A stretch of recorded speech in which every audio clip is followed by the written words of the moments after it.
কান্নাজড়িত কণ্ঠে মৃত স্বজনকে চিরবিদায় জানাচ্ছে গাজার এক শিশু। গেল বছরের অক্টোবরে গাজা যুদ্ধবিরতি কার্যকরের পর উপত্যকাটিতে হামলা বন্ধের প্রতিশ্রুতি দেন আলোচনার মধ্যস্থতাকারী মার্কিন প্রেসিডেন্ট ডোনাল্ড ট্রাম্প। তবে নানা অজুহাতে উপত্যকাটিতে হামলা অব্যাহত রেখেছে আইডিএফ। হত্যার তালিকায় যুক্ত হচ্ছে সাংবাদিক, নারী, শিশুসহ নতুন নতুন নাম। এবার ট্রাম্পের রাফা পুনর্গঠন পরিকল্পনা নিয়ে চাঞ্চল্যকর তথ্য দিল আল জাজিরার ডিজিটাল ইনভেস্টিগেশন ইউনিট। প্রায় এক মাসের স্যাটেলাইট চিত্র বিশ্লেষণ করে গণমাধ্যমটি বলছে, বেইত হানুন ও রাফা শহরে স্থানীয়দের পুনর্গঠনের জন্য ধ্বংসস্তূপ সরানোর কাজ কার্যত বন্ধ হয়ে গেছে।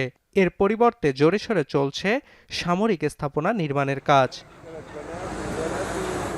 এছাড়াও গাজা সিটি ও মধ্য গাজার বিভিন্ন এলাকায় পাহাড় কেটে প্রতিরক্ষা দুর্গ গড়ে তুলছে আইডিএফ।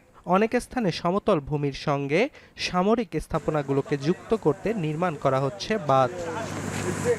এমনকি তথাকথিত ইয়েলো লাইন বরাবর নতুন মাটির বাঁধ নির্মাণ করেছে আইডিএফ। গোপন ক্যামেরায় ধরা পড়েছে ইসরায়েলি সেনারা সীমানা চিহ্ন কয়েকশো মিটার সরিয়ে নিয়েছে, যা ফিলিস্তিনিদের জন্য নির্ধারিত এলাকা দখলের প্রমাণ দেয়। তবে শুরু থেকেই ট্রাম্পের রাফা পুনর্গঠন পরিকল্পনা নিয়ে সংশয় প্রকাশ করে আসছিল বিশ্লেষকরা। তাদের অভিমত, এটি রাফাবাসীকে জোরপূর্বক বাস্তুচ্যুত করার কৌশলগত প্রক্রিয়া। এদিকে ভঙ্গুর যুদ্ধবিরতির মাঝেও গাজা পৌরসভা নির্বাচনের তারিখ ঘোষণা করা হয়েছে। ২০ বছরেরও বেশি সময় পর আগামী ২৫ এপ্রিল অনুষ্ঠিত হবে ভোট। এতে নতুন করে আশার সঞ্চার হয়েছে ভোটারদের মাঝে। অর্ণব প্রসাদ, এখন বিশ্ব।